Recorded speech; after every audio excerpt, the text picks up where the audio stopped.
And you guys put me through a window into a paddy wagon and took me to the hospital? Yeah. You guys see that rocket this morning? Oh yeah, did the launch chair go off? They didn't find the king's hidden fortune in some glittering vault or high-security safe. It started with a dusty box and a name no one had spoken in years. For decades, the world believed the story was simple. The greatest star on Earth died rich in fame, but poor in cash. Newspapers called it the price of excess. Biographers said he'd burned through his money on mansions, cars, and hangers-on. Fans shook their heads and whispered that even a king couldn't outrun bad choices. But that version of the story was only half true, because buried in a forgotten storage unit in the back of an old law firm's archive, someone finally opened a box that should have been destroyed. Inside, there weren't gold bars or diamonds, just paper, crumbling folders, yellowed envelopes, a leather notebook with the king's initials pressed into the spine. On the first page of that notebook, in his own looping handwriting, were 4 words that changed everything. Find what they stole. From that moment, the myth of the broke king began to crack. To understand why, you have to remember who he really was. On stage, he was a god in a spotlight. Crowds screaming, cameras flashing, money pouring in by the minute. Every tour broke records. Every album went platinum. At his peak, he was earning sums most people couldn't imagine in a lifetime, in a single weekend. But behind the curtain, things looked very different. He wasn't sitting at a desk going through statements and contracts. He was half asleep in limousines, signing stacks of paper pushed in front of him by people who said, "Don't worry, we've got you." Managers, advisors, family friends, they smiled. They praised him. They promised to protect him from the sharks, while quietly becoming sharks themselves. Inside the house, the family was already divided. One side believed every word the manager said. "He saved you," they told the king. "Without him, you'd have nothing." The other side saw the pattern, the tension over bills, the properties slipping away, the way the king flinched every time another unexpected tax problem appeared. But they weren't the ones with the keys to the safe or the passwords to the accounts. When he died, the official story spread faster than the truth ever had a chance to move. The estate was chaos, they said. Debts, lawsuits. The government wanted its share. Somehow, after all those years of sold-out shows, the king's fortune looked like smoke. Everyone had heard about it, but no one could touch it. His fans felt it in their gut. There was more money than the world was being told. Numbers leaked here and there, tour grosses, record sales, merchandise. But when those numbers were compared to what the estate reported, something didn't add up. Millions that should have been there had simply evaporated. For years, it was just a theory. A dark rumor floating around fan forums and late-night conversations. Someone had hidden the king's money. Someone had quietly built a second fortune, in his name, off his back, and then sealed it away where his own blood could never reach it. Decades later, that dusty archive box turned the rumor into a real investigation. The person who opened it wasn't a famous lawyer or a celebrity. They were a younger relative of the king, someone who had grown up in the shadow of the legend and in the shadow of all those unpaid questions. They'd heard the arguments, seen the resentment, watched their family fracture over money that never seemed to arrive. They were supposed to be cleaning up old records, closing down a long-retired attorney's practice. Most of the boxes were harmless. Old property sales, letters, fan mail. But one box was different. It was unmarked except for 3 letters, the king's initials. Inside were contracts no one in the family had ever seen, royalty statements no biographer had ever written about, and that leather notebook with the 4-word warning: As they flipped through the stack, a pattern started to appear. Numbers that didn't match the official estate files, royalties diverted to a company the family had never heard of, payments marked as offshore holding and temporary transfer. And then they saw it. On the last page of an old bank letter, printed in tiny, fading type at the bottom, was something no one had ever mentioned in public. The name of a foreign account tied directly to the King's touring company, and a note that said, "Beneficial owner, under sealed instruction." For the first time, someone in the King's own bloodline had hard proof that his missing fortune wasn't just a fan theory. It had a paper trail. It had a structure. It had a destination. What they didn't know yet was who had built that structure, how much money had been buried inside it, or why it had stayed untouched for so long. All they knew, standing over that dusty box in a silent office, was that the king hadn't been completely blind. He'd seen enough to leave breadcrumbs. And now, finally, someone had picked up the first one. By the time the king realized something was wrong, the machine around him was already too big to see through. On stage, he was untouchable. Off stage, he was a man shuffling from hotel to hotel, barely sleeping, signing whatever someone slid under his hand. Every flight, every limo ride, there was another folder. Just routine paperwork, they'd say. Tax forms, venue agreements, nothing for you to stress about. He'd sigh, scribble his name, and tell himself he'd look at it properly one day when things calmed down. That day never came. The person who made sure of that was always nearby, his manager, advisor, protector, the kind of man who smiled for the cameras and spoke for the king when he didn't want to. He took the calls, handled the money, and wrapped every answer in soothing words. "You focus on the art," he'd say. "Let me bleed for the business." But the blood wasn't his. At the height of the king's career, the numbers were staggering. Sold-out arenas across continents, records flying off shelves faster than factories could press them. Merchandise, films, TV appearances, licensing deals. The king's name alone could turn anything into gold. On paper, he should have been building a dynasty that would outlive him by 100 years. Instead, the people closest to him kept talking about cash flow problems.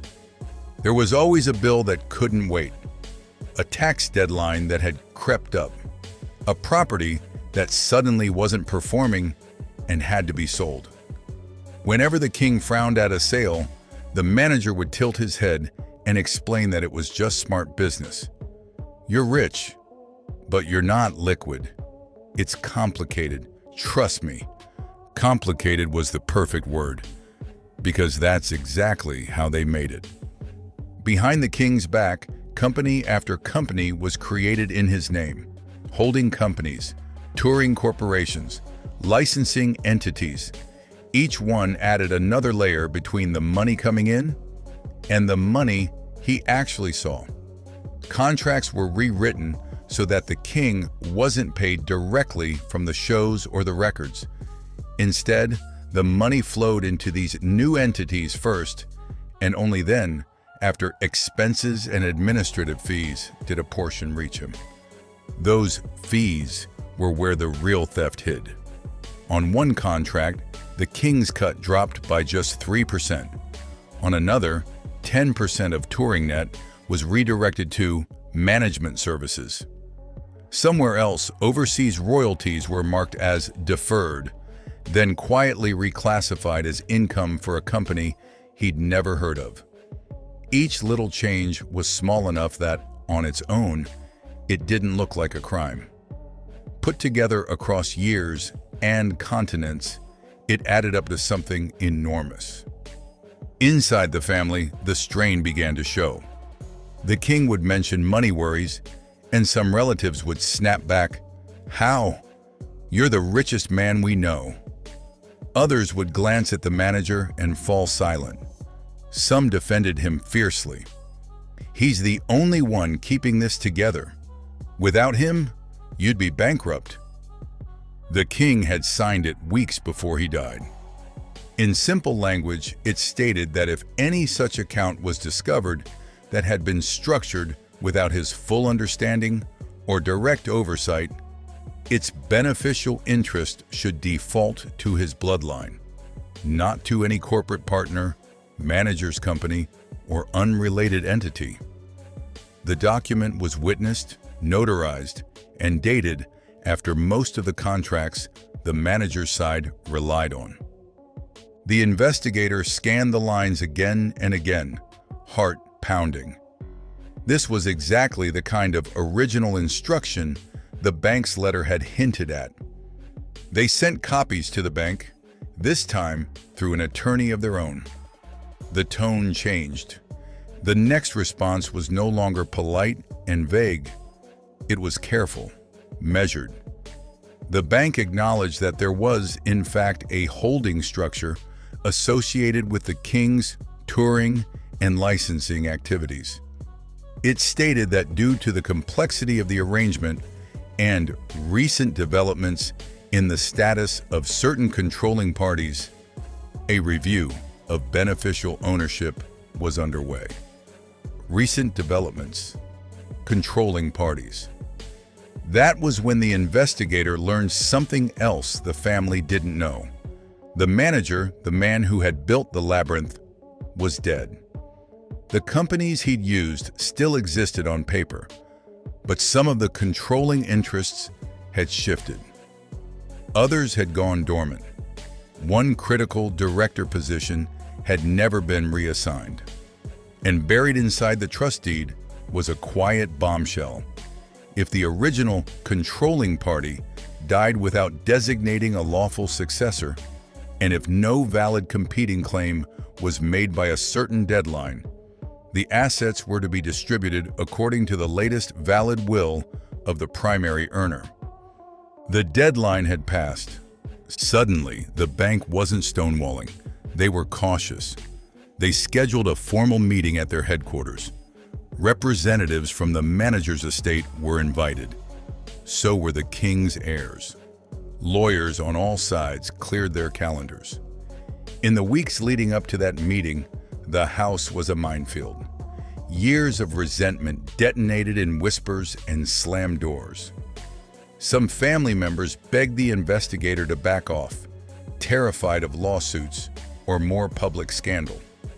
Others urged them forward, fueled by a sense that this wasn't just about money. It was about proving the king hadn't simply blown it all. On the day of the meeting, both sides walked in with their own stacks of paper, each convinced they had the stronger claim. The manager's descendants carried old contracts and letters, insisting the king knew exactly what he'd signed. The investigator carried that quiet amendment, the king's last written attempt to claw back what had been taken. Everyone waited as the bank's senior official opened the file that would decide it. He read in silence for a long time, eyes moving from one set of documents to the other, then back again. Finally, he closed the folder, folded his hands and said, "This account has been dormant for years, but it is far from empty. And legally, it can't stay in limbo any longer." Then he turned to the king's family. "The question," he said, "is not whether a fortune exists. It's who the law says it belongs to now." The room went silent as the bank official adjusted his glasses and read the final line of the trust deed. For decades, people had whispered that the king's money had vanished. But the numbers on that page didn't look like vanished. They looked like victory. He cleared his throat and spoke slowly, as if each word might break the air. The account's current balance exceeds $400 million. $400 million. Not imaginary, not rumor, not fan fiction, real, untouched, growing quietly in the dark while the world believed the king died almost bankrupt. A sound broke from the manager's side of the table. A sharp inhale, a curse muttered under someone's breath. The king's family froze. One relative began to shake. Another whispered, he wasn't crazy. He knew. Because now, finally, the myth shattered. The king was never broke. He'd been robbed, and the money he'd tried to protect had survived the very people who tried to bury it. The bank official continued. Due to the death of the controlling party and the failure to designate a successor, the trust has defaulted to the instructions in the last valid testament. All eyes shifted to the envelope the investigator carried. The quiet amendment. The piece of paper the king signed in a moment of clarity and defiance, asking the world, just once, to listen to him instead of the voices surrounding him. The manager's descendants scrambled. They spread out their contracts, waving stamped pages, pointing to signatures forged in exhaustion. He agreed to these terms, one insisted. He knew what he signed, another argued. But every single document they held was older than the amendment. Every clause they relied on had been superseded. Every advantage they thought they controlled evaporated in a single quiet sentence the king wrote near the end of his life. The bank official didn't raise his voice.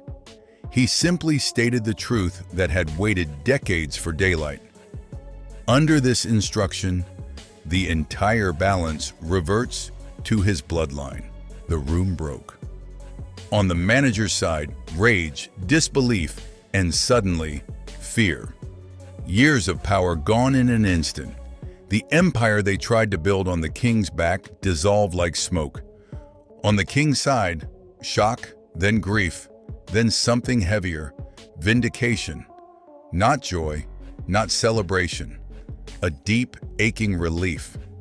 The kind that comes from realizing someone you loved wasn't weak or irresponsible.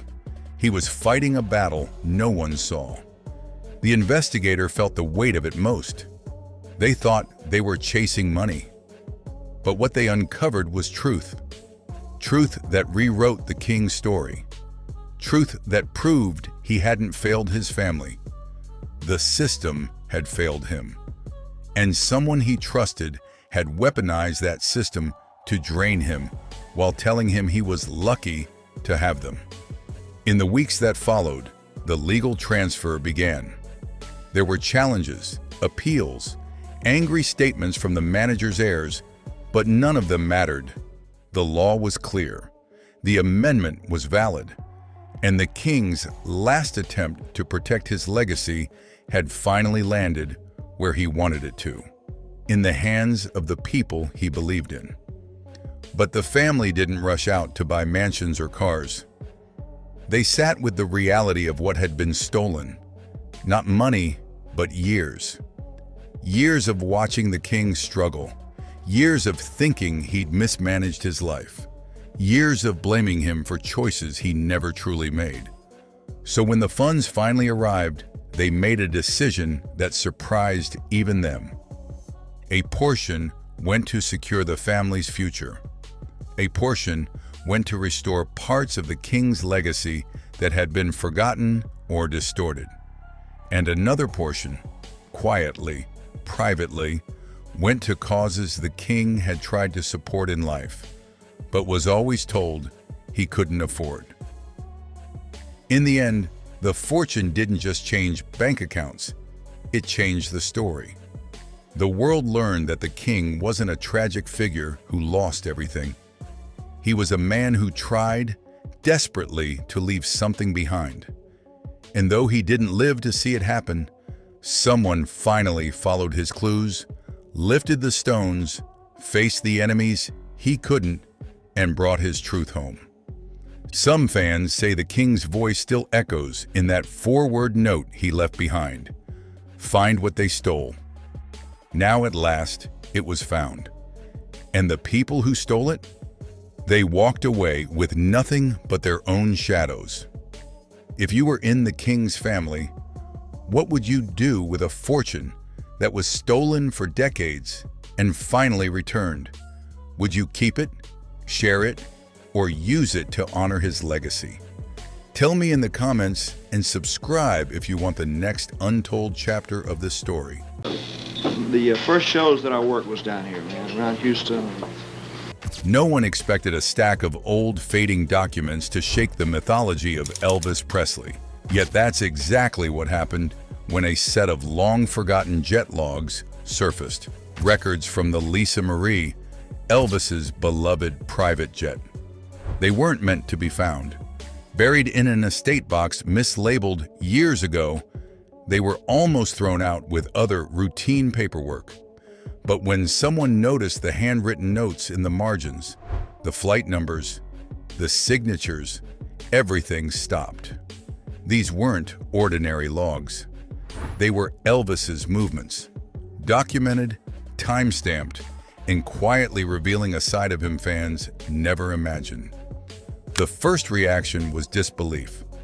Elvis's final decade had been chronicled endlessly, or so everyone thought.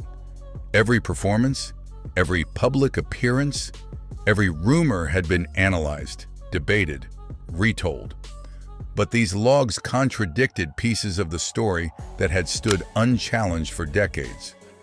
They showed late-night departures when Elvis was supposedly resting at Graceland, mysterious landings at small airports nobody could explain, and a repeated pattern of destinations that didn't match any tour schedule, film commitment, or public record. The team of archivists went silent as they flipped through the pages. Each new entry added another layer of intrigue.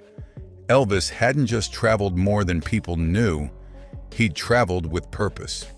The logs showed flights with only 2 or 3 passengers, flights with no listed crew besides the pilot, and destinations so obscure they seemed almost intentionally hidden. Some trips lasted only a few hours. Others spanned days with no public explanation for where he'd gone or why he'd gone there. For fans, Elvis's jet had always symbolized freedom and glamour, a symbol of the king living large. But these logs painted a different picture. This wasn't a man casually hopping from city to city for fun. It was a man searching, escaping, moving toward something he couldn't find at home. And the deeper the archivists looked, the clearer it became. The jet wasn't just transportation, it was sanctuary. One of the earliest entries that raised eyebrows occurred during a week when Elvis was believed to be secluded at Graceland, recovering from exhaustion. According to the official narrative, he barely left his room. Yet the logs showed a flight that took off after midnight, returned just before sunrise, and listed only one passenger, E.A. Presley. No entourage, no friends, no security detail. Whoever he met, wherever he went, he made that journey alone. That discovery shifted everything. If Elvis was making quiet, secretive flights, then what else about his life had gone unrecorded or misunderstood? Why did he feel the need to leave in the middle of the night? Who was he avoiding? Or who was he trying to reach without anyone knowing? The next set of entries deepened the mystery. Multiple flights were directed to the same small, unnamed regional airfield, one so out of the way that few commercial planes ever used it. The name meant nothing to the archivists, and for a moment, they assumed it was a refueling stop. But the timestamps proved otherwise. Elvis spent hours there, sometimes entire nights, sometimes multiple visits within the same month. And each time, the logs included a small handwritten checkmark beside the destination, as if someone wanted to track those specific trips separately. That's when speculation began to change into something heavier. These weren't accidental layovers. These were intentional, repeated journeys to a place he didn't want recorded in any public itinerary. And the fact that no one had ever mentioned this location, not pilots, not staff, not anyone in Elvis's orbit, suggested that whatever happened there was meant to remain silent. The emotional weight of this started to settle in. For years, the story of Elvis's later life focused on isolation, pressure, fatigue, and the struggle to maintain control. But the logs hinted at something far more complex. They showed a man who wasn't surrendering to his circumstances. He was fighting them, quietly, privately, and on his own terms. The Lisa Marie became his way out, his way forward, his way of carving space for himself in a world that refused to leave him alone. One entry, dated just months before his passing, carried a note written in someone's hurried handwriting. Urgent. Must depart tonight. No explanation, no reason. And once again, the destination was that same obscure airfield. Whatever drew Elvis there, whatever waited for him, it was important enough to override everything else happening in his life. As archivists pieced together timelines and cross-referenced travel logs with known events, they noticed another pattern. The jet flights often corresponded with moments of intense pressure in Elvis's career. Difficult business meetings, public controversies, severe bouts of exhaustion. In the official narratives, Elvis stayed home to rest. But the logs told a different truth. He left. He flew out to places no one documented. He disappeared into nights that no biography had ever captured. And looming over all these discoveries was the biggest question of all. Why did Elvis keep returning to one specific destination? And why had no one ever mentioned it? The archivists agreed on one thing. Whatever story these logs were revealing, it was far bigger than a series of flights. It was the story of a man the world thought they understood, but never truly knew. The deeper investigators went into the jet logs, the clearer it became that these weren't casual trips taken on a whim. They reflected deliberate choices. Times when Elvis slipped away from the pressures surrounding him and sought something only he could name. Each entry told a different story, but together they painted a portrait of a man fighting for pieces of himself the world never saw. The first wave of destinations raised immediate questions. Some were small medical facilities positioned far from prying eyes, places where a superstar could walk in without flashbulbs or reporters crouching behind parked cars. The logs indicated late-night arrivals, short stays, and departures before dawn. These weren't the glamorous clinics people imagined celebrities using. They were modest, tucked-away places designed to offer privacy before comfort. It suggested that even when Elvis needed help, he wanted to receive it without spectacle. He didn't want the public to know how deeply the pressures weighed on him, and he didn't want his inner circle to turn his struggles into negotiations or plans. Other flights landed at spiritual retreats, remote cabins, ranch-style lodges, and quiet mountain facilities bearing names few fans would recognize. The log showed he visited some of these places just once, others several times. The purpose seemed clear. Elvis wasn't looking for publicity. He was looking for peace. Those who traveled with him described moments when he would step off the jet, inhale the cold morning air, and stand in silence, as though trying to reconnect with the version of himself that existed before fame swallowed everything. The discovery reframed everything. These weren't flights of escape. They were flights toward home, or at least toward the closest thing he had left to it. The estate sat on open land where no reporters circled, no crowds gathered, no deals hovered over him. It offered something priceless, the chance to exist without expectation. People who lived in the sparse communities nearby remembered seeing Elvis there only once or twice. But those who knew the estate's owner recalled many more visits, quiet ones, unannounced ones, late-night ones when the jet's roar blended with the wind and vanished before anyone realized who had arrived. The logs showed that these visits increased during the most turbulent moments of Elvis's final years. After tense negotiations, after medical scares, after conflicts within his inner circle. Each moment of strain sent him back to that unremarkable strip of concrete in the middle of nowhere. It wasn't glamour pulling him there. It was the need for a space untouched by fame. A place where he didn't have to perform strength he no longer felt. Crew members who flew with him described those flights differently from the others. Elvis was quiet in a way that didn't signal bitterness, but reflection. He would sit by the window and watch the dark fields glide by below, his face softening as though the weight he carried loosened with every mile. Sometimes he talked about music he still wanted to record, about regrets he never voiced publicly, about dreams he feared would never materialize. Other times he simply closed his eyes and breathed, as if the time in the air gave him more peace than any room in Graceland could. When investigators cross-checked the logs with known events, a striking detail emerged. One of Elvis's most deeply troubled periods, aligned with a cluster of back-to-back flights to the estate. These were the weeks when rumors of exhaustion and declining health began growing louder. Rumors the public dismissed or misinterpreted.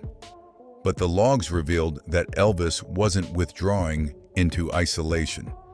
He was seeking a refuge far from the noise of his life. The most haunting entry, however, came near the bottom of the logbook, a flight dated just days before Elvis's death. The jet left Memphis late in the evening and returned shortly before dawn. The same destination, the same quiet secrecy. No one on record ever mentioned this final trip, not friends, not staff, not pilots. The passenger list was left blank, but fuel logs and timestamps confirmed the jet's journey. Whatever happened on that land during those few hours remains locked in silence. Some believe Elvis went there to make peace with someone important. Others think he was preparing to change his life, perhaps stepping away from Graceland, perhaps planning a break the world never learned of, and some believe he simply needed one last moment of clarity before facing the pressures he knew would never stop pressing in around him. Whatever the truth, the logs make one thing undeniable. Elvis wasn't running away from himself. He was searching for the one place where the man he used to be still existed. And that final mysterious flight, unrecorded, unmentioned, unexplained, has become the key to understanding everything that followed. When investigators reached the final entries in the jet logs, the pages felt heavier than the ones before them. They weren't simply documenting where Elvis had gone. They were documenting what remained of a man trying to hold on to pieces of himself in a life that no longer felt like his own. The last recorded flights weren't marked by glamour or excitement. They carried the quiet ache of someone moving through the world with intention, searching for meaning in places untouched by fame. The logs showed that as Elvis's health began slipping, his private flights became less frequent but more emotionally charged. Each trip had a sense of urgency, as though he knew time was narrowing and he needed moments of clarity before he couldn't seek them anymore. The destinations were familiar, places that had comforted him before. The quiet estate, the remote retreat, the small airstrip where he could step off the jet without being recognized or celebrated. These were not the choices of a star trying to dazzle the world. They were the choices of a man trying to remember who he had been before the crown took hold. Crew members later said the atmosphere during those flights felt different. Elvis wasn't restless in the way he'd been years prior. He wasn't pacing aisles or overflowing with ideas for new songs. He was calm, reflective, and strangely at peace during the hours they spent in the air. He would sit quietly with a blanket draped over his lap, speaking only when something important tugged at him. Sometimes he'd ask a question out of nowhere, as if revisiting old decisions and wondering how they had shaped his life. Other times he'd smile faintly, as though recalling memories from long before the world took him. One pilot remembered Elvis saying, "Up here, nobody expects anything from me." It wasn't said with bitterness. It was said with relief. The jet had become the only place where he wasn't being pulled, directed, or packaged into something the world needed him to be. It was a moving sanctuary, a space between responsibilities. And in those final months, Elvis clung to that space whenever he could. The final flight entry was both ordinary and devastating. There was no dramatic notation, no hint of impending tragedy, just a timestamp, a signature, and the same mysterious destination he had visited countless times. The jet departed Memphis under a quiet sky and returned hours later. No passengers were listed, no comments were added, but the timing of the flight, so close to the end, raised questions that linger even now. Why did Elvis feel compelled to go back there one last time? Was he confiding in someone? Was he finding closure? Was he making plans he never got to pursue? Or was he simply trying to breathe freely one final time before returning to a world that had grown too heavy? What investigators pieced together from those final days suggests a heartbreaking truth. Elvis wasn't trying to flee his life.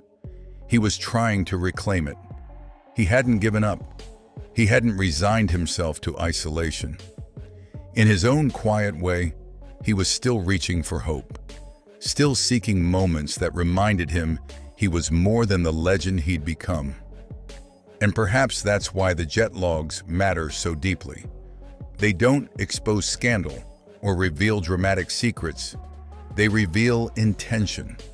They show a man who, despite everything, refused to disappear into the machinery of fame. A man who used whatever freedom he had left to carve out pockets of peace. A man who kept returning to a place where he could stand on open ground without the weight of expectation pressing into his shoulders.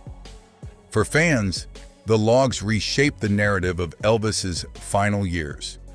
They show that he wasn't drifting aimlessly. He wasn't lost in the haze of his own legend. He was searching, deliberately, quietly, searching for connection, for meaning, for pieces of himself the world had forgotten to see. His final flight wasn't an escape. It was a return, a journey toward the only place where the legend fell away and the man could finally breathe.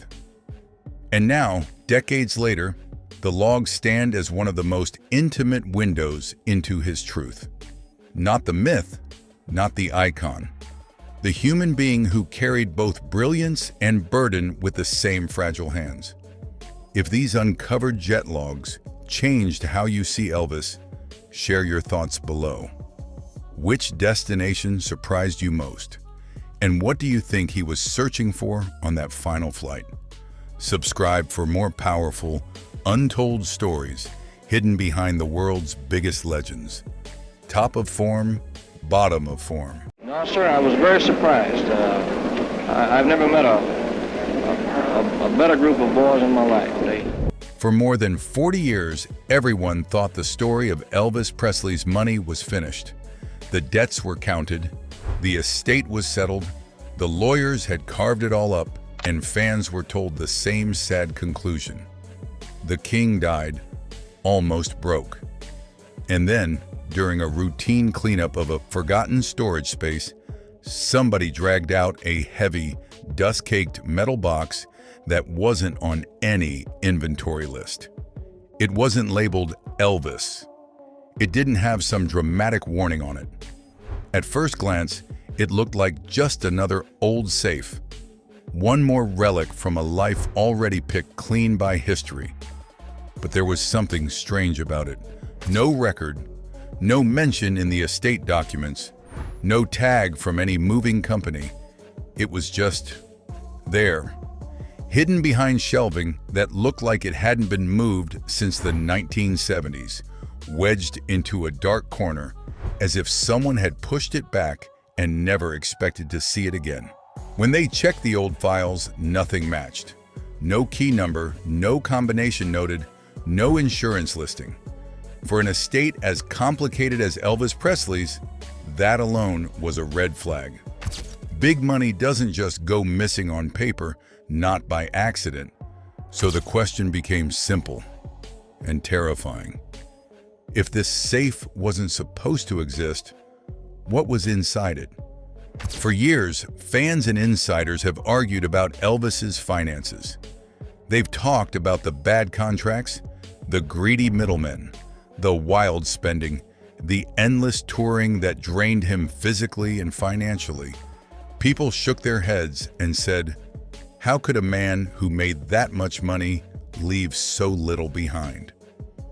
But there have always been whispers in the background, stories that never made it into official documentaries. Quiet suggestions that Elvis didn't trust the system around him, that he'd started putting aside bits and pieces of money where some people around him couldn't reach it. Off the books, somewhere safe, something only a few people knew about. Most brushed those ideas off as fan fiction or conspiracy talk, until that safe showed up. It wasn't discovered by a treasure hunter or a crazed fan. It was found by someone just doing their job, sorting through old estate-owned property, deciding what to archive, what to auction, what to discard. If the shelving hadn't been moved, if the light hadn't hit that corner just right, that safe might have stayed hidden for another 40 years. Opening it wasn't simple. No key, no handy envelope saying, combination inside. They had to bring in experts, people used to dealing with old locked boxes whose owners were long gone. All the while, the question dug deeper into everyone's mind. If this belonged to Elvis, why did nobody talk about it? When the lock finally gave in and the door groaned open, they weren't greeted by the glittery scene you'd see in a movie. No gold bars spilling out, no mountains of cash towering up. Instead, it looked almost disappointing at first. Paper, envelopes, old bank folders, a few small cases. But the people in that room knew better. Because when it comes to money, paper is where the real power lives. The first thing they noticed was the age. Yellowed pages, bank logos that hadn't been used in decades, stamp marks from dates that lined up with Elvis's final years. Some were from places you'd expect. Others weren't. A bank branch in a city Elvis barely had public ties to. A name on an account that didn't match any official document, but matched a nickname only his inner circle used. Then came the writing. On one envelope in that familiar looping hand fans have studied on his old letters were a few words that made everyone in the room go quiet. It wasn't a love note. It wasn't a song idea. It was a title, almost like a warning. Something along the lines of, read this if anything happens to me, or for them, if I'm gone. It wasn't long, it wasn't fancy, but it meant one thing very clearly. Whoever put these papers in this safe wasn't just stashing money. They were planning for the day Elvis Presley wouldn't be there to speak for himself. Behind that first envelope were more: bank statements, deposit slips, and small ledger pages that didn't match the public picture of a man who spent every last dollar as fast as he earned it. This wasn't the behavior of someone who didn't care. This looked a lot more like someone quietly building a backup plan away from certain eyes. And as the finder turned over the first page and saw the numbers, dates, and hidden patterns in black and blue ink, one thought hit them like a punch to the chest. If this safe is what it looks like, then the story the world has been told about Elvis's fortune is not the whole truth. And the deeper they dug into those papers, the clearer it became. This wasn't just forgotten money. This was a secret fortune with a purpose and a set of instructions that someone, somewhere, never followed. To understand what that safe really means, you have to step back into Elvis's world long before anyone ever dragged it out of the dust. On stage, he looked like the richest man alive. Sold-out arenas, movies, records flying off the shelves, people shaking just to stand in the same room as him. From the outside, it seemed impossible that money could ever be a problem for Elvis Presley. But behind the glitter, the math told a darker story. From early on, Elvis signed contracts that looked good in the moment and terrible in the long run. Huge percentages went to managers, promoters, and middlemen. There were buyouts, bad deals, and agreements that locked him into schedules that made everyone else rich while he paid the price with his body and his sanity. Yes, he spent big. He bought cars, jewelry, houses. He gave away things just to see someone smile. People point to that and say, well, that's why he ended up with so little. But that's too simple.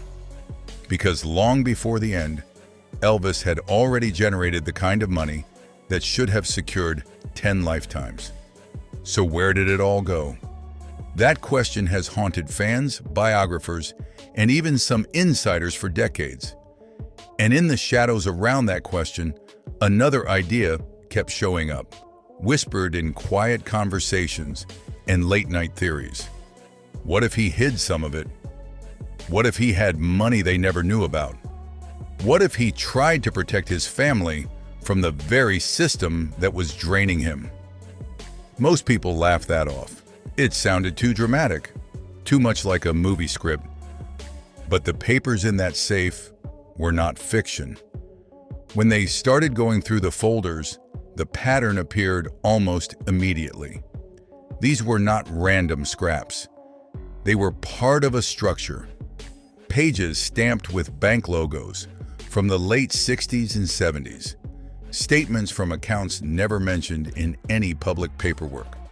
Numbers that didn't line up with the "he died, almost broke" narrative.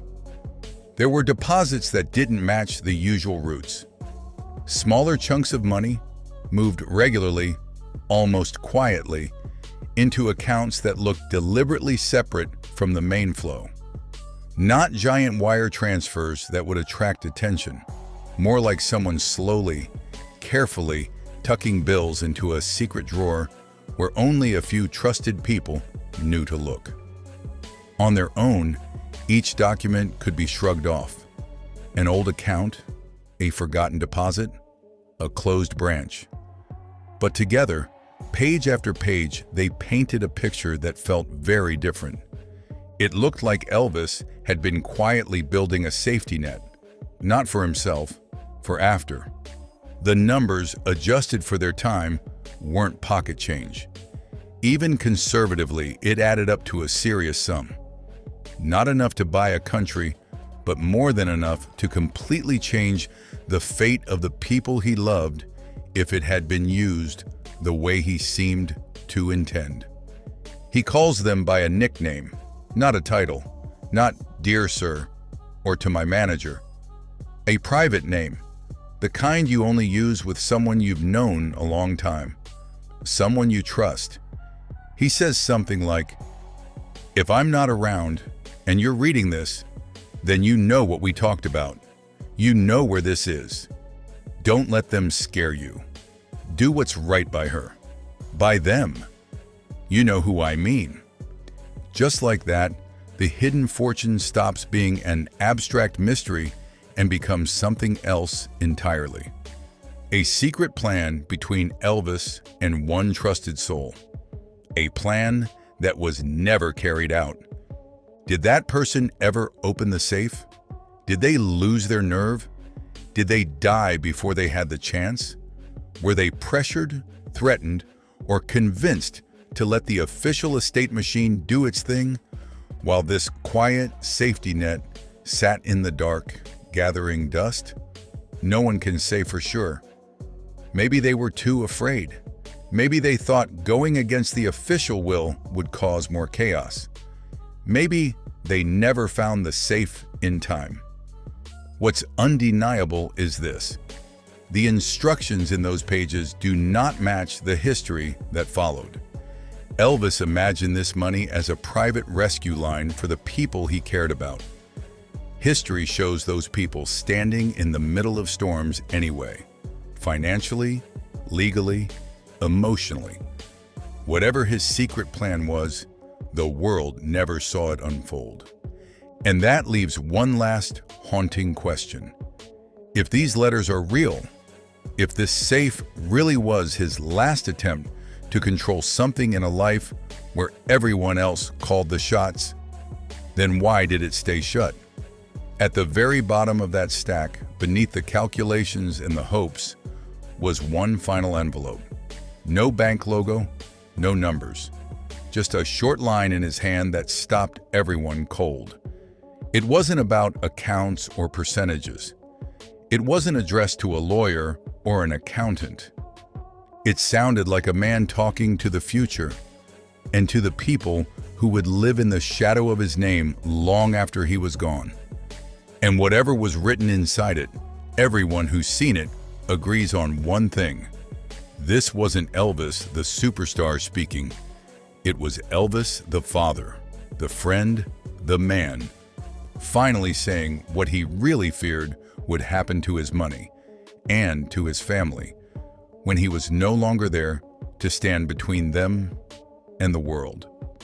That last envelope wasn't impressive to look at.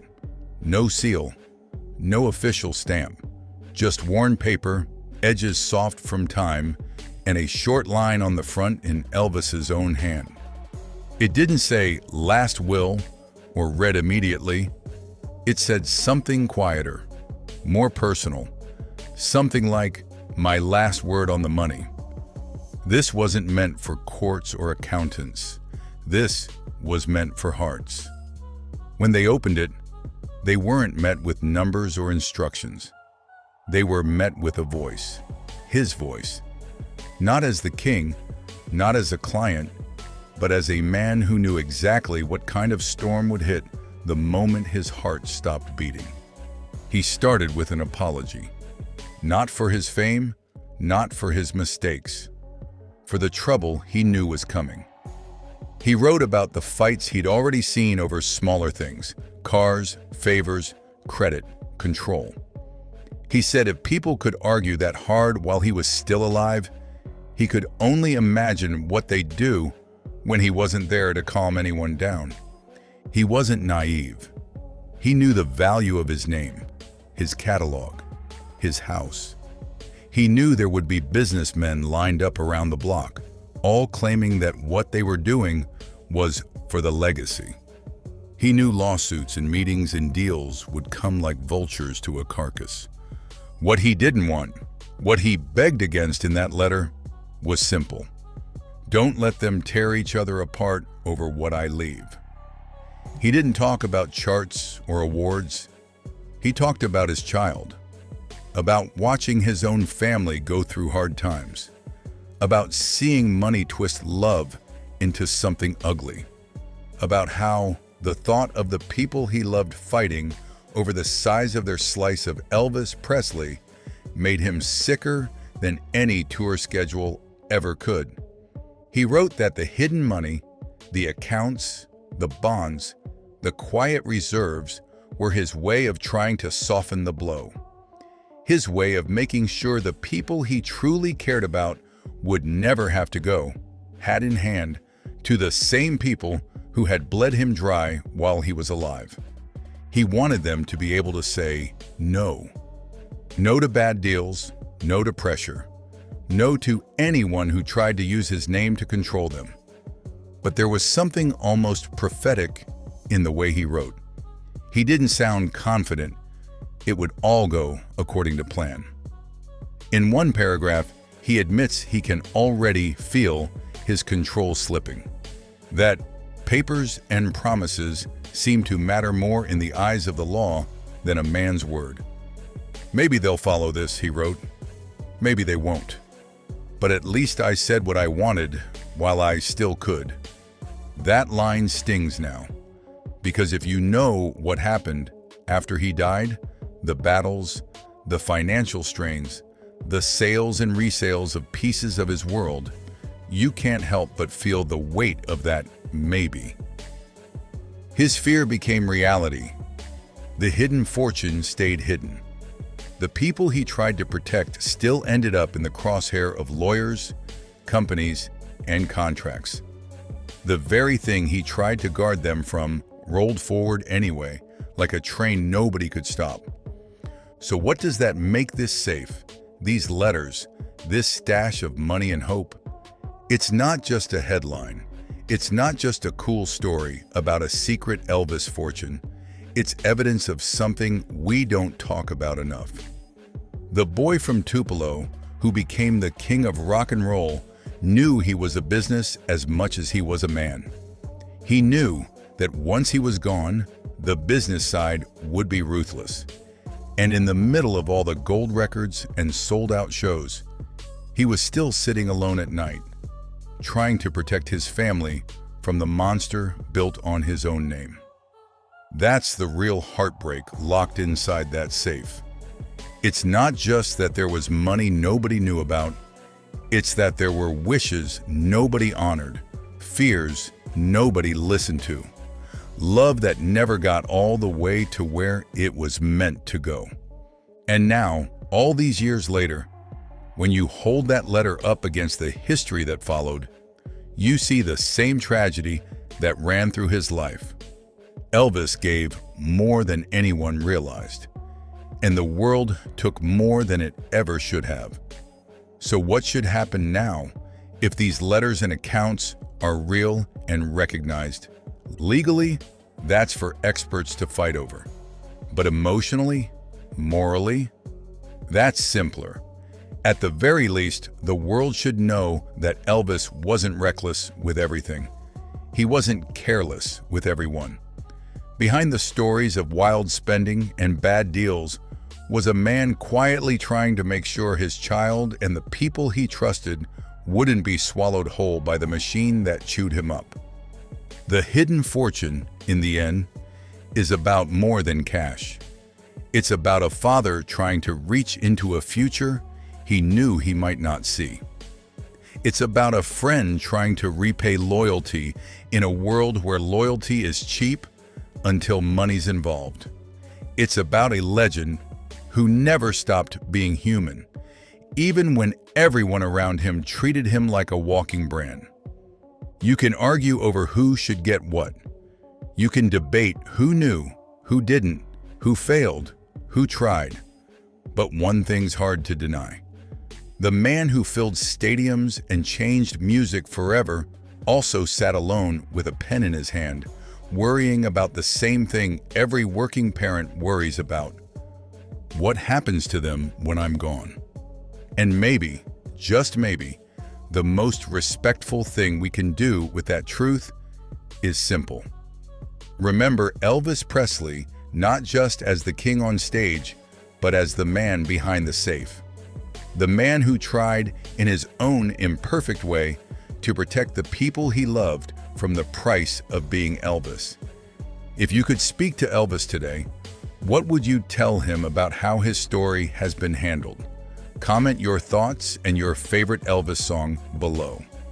And if you want more deep, human stories behind the legend, hit subscribe and help keep his real legacy alive.